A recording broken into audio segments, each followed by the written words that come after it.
Okay, so welcome to the first video of all of the trigger categories. We're going to start with the biological category and primarily talk about all of the physical triggers. The first is thirst. We need we need hydration, and it is critical for our survival. So when we are thirsty, we're automatically, so first of all, it's already too late. When we notice that we're thirsty, we're already dehydrated. And secondly, the dehydration impacts our brain, it impacts our functioning, and it really forces our brains to start thinking about, okay, I need water because it is critical for my survival. And I'm sure we can all identify just how sluggish we feel when we're not getting enough hydration. So hydration and thirst, particularly, is a huge trigger for the stress response cycle. The next one is hunger, because again, we need food for our survival. And when we don't have the sustenance and the fuel we need, we're going to start feeling tired and lethargic because the food is energy and we need it in our bodies. The next is fatigue and sleep issues. So when we are extremely tired, we are already triggering our stress response cycle and we are fighting very hard to get through our day. So again, I'm talking about things on the physical side that trigger the stress response cycle. And what we have to remember is that stress response cycle is not an on-off switch. It's not going to go fully on or fully off, and you're not going to be fully activated. It's just going to activate it enough. So what are we, how hungry are we? How thirsty are we? How tired are we? Is going to determine just how much of the sympathetic system is activated in order to give us the energy, because it's going to, and then it's going to trigger us to go seek out what we need. And it's going to be hard to pay attention to anything else. We're going to be more focused on what we need because that is what's happening in our bodies. It's a trigger. Now, those three might seem like they're pretty basic and no kidding. Let's have a look at some others that might not be as obvious. Temperature. So either it's when it's too cold or too hot.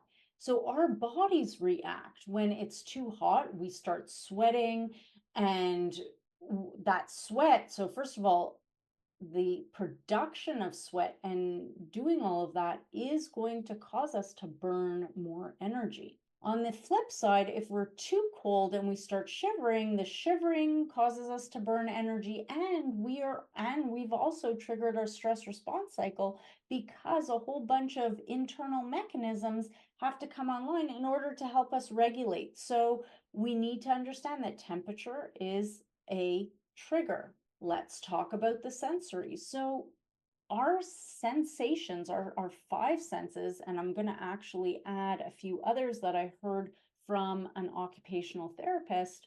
Our senses are critically important because those are the signals that our brain is receiving to make sense of what's happening in the world. And so it's how we're learning to make patterns and so on, and we're detecting threat. Think about if you touch something hot, or you smell fire, or you see fire, or you hear the crackling of the wood, suddenly your attention is in that direction because there's something about fire that we are detecting through our senses that might signal an alarm, but all of a sudden we're now paying attention. So we have touch, we have vision, we have smell, we have taste, we have hearing. What are the ones that the OT shared with me? Well, the first is vestibular. So that is how we are feeling. So think about a roller coaster and motion, swings, car sickness, when you get sick from the motion in a plane and so on. So the motion can either be soothing, in which case it wouldn't be a trigger, but for those people where the motion of roller coasters and all of the fun rides at an amusement park or being in a car and all of these other things where light might be so bright that it triggers a migraine or it's just too bright sounds. So there's something that I've been learning about, something called mesophonia, and that's a very acute sensitivity to sounds and certain sounds. So how can all of these things be triggers that trigger our stress response system cycle, excuse me, that we need to pay attention to? So I talked about vestibular. Now I'm going to talk about proprioception. Pressure on our body. So some people love clothes that are super tight and snuggly or heavy, hence why we're hearing all about weighted blankets. Other people don't like having that at all, and they want to wear loose clothing and so on. So how much pressure do we need? There are people who love to chew on pens and pencils.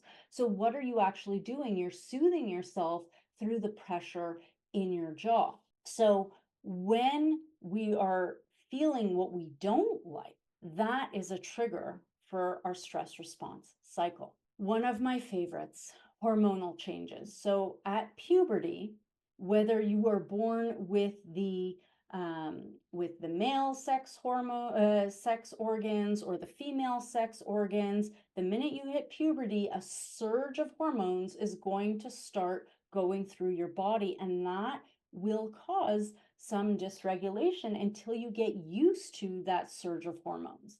And then if you are born with the female sex organs, and you still have your ovaries and you go through perimenopause and menopause and you start losing the estrogen and some other critical hormones, that's also going to impact your nervous system and it's going to have repercussions. So hormonal changes are big triggers to your stress response cycle. And even if you have female sex organs and you are going through the monthly cycle, once you've hit puberty of your menstruation, then the fluctuation of the hormones throughout the month are going to have also repercussions and will have an impact on your nervous system and will have an impact on the stress response cycle as well. So these are also triggers. Physical illness is also a trigger. Allergies. So I could have put those two together, but they are triggering inflammation, they're triggering healing. Your nervous system is at play with physical illness and allergies. And we need to recognize that and understand how they're triggering the stress response cycle. And it's not necessarily a bad thing. We think that it might be a bad thing because how I'm talking about how it's triggering the stress response cycle. We need, when we are injured, we need the healing to happen. We need the inflammation in order to facilitate the healing. So whereas, yes, it's triggering the stress response cycle, I'm throwing this here and I'm going to repeat it again a little bit in a further video, a later video rather, but it's not necessarily a bad thing. So pain, whether it's acute pain or chronic pain, it's also going to trigger your stress response cycle. We are learning how the lack of natural light and nature is really having an impact not only on our mental health, our physical health as well. And it's having a whole host of other issues. So we need to start recognizing that for those of us who live in more urban areas, not being in nature or seeing natural light and spending almost our entire days exposed to artificial light is having an impact on us. Technology, and technology you might think is television and social media and our phones and our computers, Technology is also our refrigerators and air conditioning and electricity. All of these things are fairly new to the industrial age. And these are not things that we have evolved over time, over the centuries using. And so all of these things have an impact.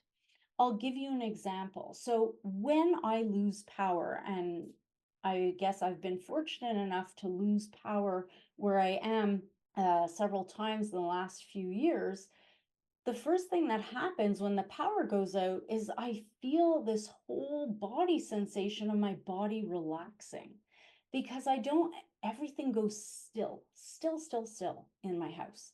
And what I don't realize is that there's this like low level hum. And then when the electricity comes back on and I start hearing all of the beeping and that low level hum, that is always keeping a constant trigger to my stress response cycle. And so technology, yes, is our phones and our computers and our televisions and social media. Technology is also our air conditioners, our refrigerators, our electricity, and a whole host of other things. And we need to understand how those things are impacting our nervous systems and our stress response cycles. And with that, pollution, drinking beautiful water, fresh, clean water versus drinking water that is filled with, we're hearing about microplastics and so on. All of these things are having an impact on our bodies, and we need to start understanding. And so I'm not telling everybody to go out and start drinking bottled water. That is not what I'm saying. What I'm saying is we need to just realize and have an appreciation for how much all of these things are impacting our nervous systems and are creating a shift. And this is where, in the previous video, I said, please don't shoot the messenger. This is one of the most provocative of my slides where I'm really asking you not to shoot the messenger because the food, so before I said hunger is going to be a trigger. The types of food we're eating are also triggers of the stress response cycle. And we need to understand that. Again, I'm not putting judgment. I'm the last person to put judgment because it's not just food, it's all of the other things that we're ingesting. These things have an impact on our brains and they're having an impact on our nervous systems. And for someone who loved and was addicted to sugar and salt, this was hard for me, this one. So again, I am not putting judgment. I am simply relaying information and sharing with you that I can empathize and I can appreciate how hard the messages I'm about to share with you are. So I mentioned sugar, I mentioned salt, we have alcohol in this graphic. And not only is it having an impact again on your brain, it's also having an impact on your nervous system.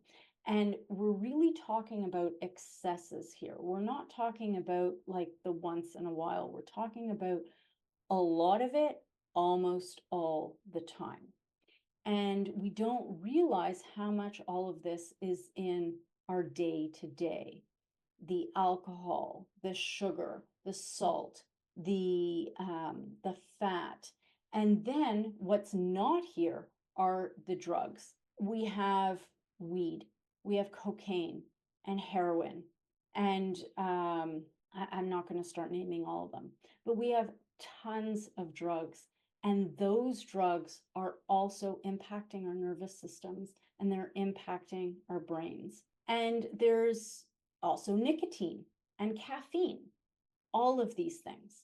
Now, one particular note, and again, it's not to mean that all of these things are bad. Caffeine, as an example, it does impact your nervous system. It does impact your stress response cycle. And I am also very cognizant of all of the studies and all of the researchers that I'm hearing from who are talking about how to use caffeine to really enhance our performance.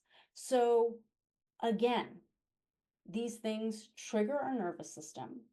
Some of them we can really learn to understand how they can enhance our performance, and others we have to learn to understand either am I having too much in excess and I need to pull it back a little bit, or maybe, you know what, I see no impact whatsoever, or I see impact, but I'd prefer to touch on other triggers before I tackle these.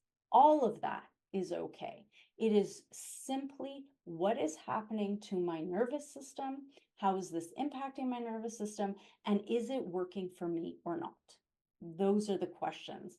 And so we need to even dive deeper further. So, what do you feel in your body? Do you have acute or chronic pain? Are you experiencing something like misophonia? What's happening? What are the physical sensations? And of that huge list that I just shared, which of those resonate with you? So again, I have the list in the workbook. I invite you to work in the workbook. If not, if you're just taking notes on a piece of paper, then write them down and keep them, because later on in the coaching section, we're going to come back to these lists. So we're going to move on to the next. Again, staying in the biological category, we're going to talk about emotions in the next video.